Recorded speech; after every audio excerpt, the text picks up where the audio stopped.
মহাকাল মন্দির করুন, আমার কোনো বাধা নেই। দুর্গায়ন করুন, বাধা নেই, কিন্তু কোনো সরকারি টাকায় মন্দির করতে দেব না। শুধু শিলান্যাস কলজ থাকতে দিন, 22শে ফেব্রুয়ারি আসতে দিন, এমসিসির মধ্যে আসতে দিন, তারপরে দেখবো মমতা বন্দ্যোপাধ্যায়ের কত টাকা আছে, যে তিনি টাকা দিয়েও 400 কোটি, কোথাও 300 কোটি, কোথাও 200 কোটি তিনি মন্দির করবেন। ওনার ব্যক্তিগত টাকা থেকে করবেন, রাজ্য সরকারের কোষাগার থেকে কোনো মন্দির হবে না। আমি ব্যক্তিগত মন্দিরের বিরুদ্ধে না, কিন্তু সরকারি টাকায় মন্দির হবে না, করতে দেব না। কোনো অমুসলিমের টাকায় বা কোনো সরকারি টাকায় কোনো মতেই মসজিদটা বাঞ্ছনীয় না। মসজিদ পরিচালনা করে মুসলমান সমাজের লোক, ইমাম রাখে মুসলমান সমাজের লোক, মসজিদের ইট গাঁথের অল মেটিরিয়ালস তারা সব বৈধ হালাল পয়সায় মসজিদ বানাতে হবে। রাজ্য সরকারের কোষাগার থেকে কোনো মন্দির হবে না, স্পষ্ট করে জানিয়ে দিলেন হুমায়ুন কবির। কিন্তু মুখ্যমন্ত্রী হয়ে আছেন বলে যা খুশি তাই বলবেন। মুখ্যমন্ত্রী আগামী আসন্ন বিধানসভায় মুখ্যমন্ত্রী হওয়ার জন্য যে 148 দরকার, আমি দায়িত্ব নিয়ে বলছি 100-র নিচে থাকবে।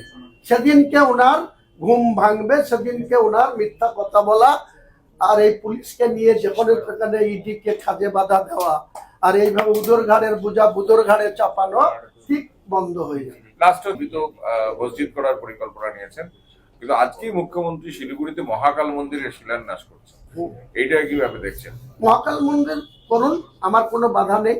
দুর্গায়ন করুন, বাধা নেই, কিন্তু সরকারি টাকায় না করলে আমি খুশি হব।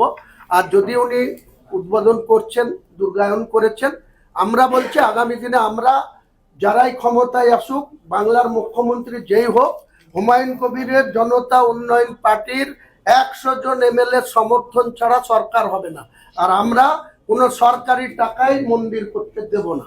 শুধু শিলান্যাস কলজ থাকতে দিন, 22শে ফেব্রুয়ারি আসতে দিন, এমসিসির মধ্যে আসতে দিন, তারপরে দেখবো মমতা বন্দ্যোপাধ্যায়ের কত টাকা আছে, যে তিনি টাকা দিয়েও 400 কোটি, কোথাও 300 কোটি, কোথাও 200 কোটি তিনি মন্দির করবেন। ওনার ব্যক্তিগত টাকা থেকে করবেন, রাজ্য সরকারের কোষাগার থেকে কোনো মন্দির হবে না।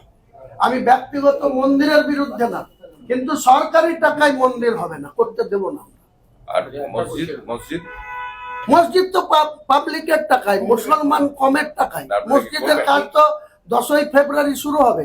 কেরলের একটা কোম্পানিকে আমরা এগ্রিমেন্ট করে দিয়েছি, তারা ডিজাইন নকশা, কত ফুট লম্বা, কত ফুট চওড়া, আমি 8 বিঘা জায়গার মধ্যে বলে ভেবেছিলাম, এখন 11 বিঘা জায়গার উপরে মসজিদ হবে। 12,000 মানুষ একসঙ্গে নামাজ পড়তে পারবে। আজকেও জুম্মার নামাজ হয়েছে, আপনারা আপনাদের ক্যামেরা নিয়ে খোঁজ নেন।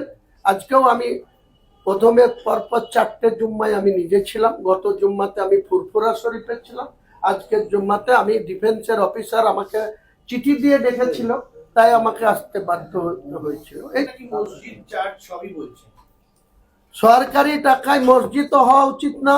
সরকারি টাকায় মসজিদ হওয়াটা মুসলমান সমাজের যত বড় মৌলানা আছে, যত কারি আছে, যত মানে জান্নেওয়ালা আছে, আমার সাথে বসতে বলুন, কোনো অমুসলিমের টাকায় মসজিদ পবিত্রতা নষ্ট হয়। কোনো অমুসলিমের টাকায় বা কোনো সরকারি টাকায় কোনো মতেই মসজিদটা বাঞ্ছনীয় না। মসজিদ পরিচালনা করে মুসলমান সমাজের লোক, ইমাম রাখে মুসলমান সমাজের লোক, মসজিদের ইট গাঁথের অল মেটিরিয়ালস তারা সব বৈধ হালাল পয়সায় মসজিদ বানাতে হয়।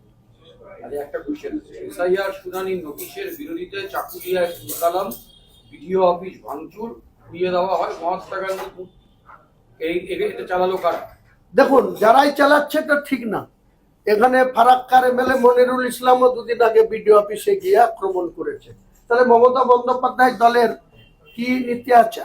তার দলের বিধায়ক কেন যে তারই কর্মচারীদেরকে চেয়ার ছুঁড়ে মারছে, তার বিরুদ্ধে কি ব্যবস্থা নিচ্ছে? এই যে অসীম সরকার, উনি ইডির বিরুদ্ধে এফআইআর করাচ্ছেন। ইডির বিরুদ্ধে ওনার কিছু করার আছে?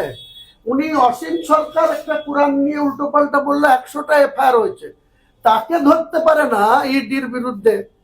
হল হলে সে বলেছিল রেজ্জাক মোল্লা, হেলে ধরতে পারে না, কেউ ধরতে যাচ্ছে।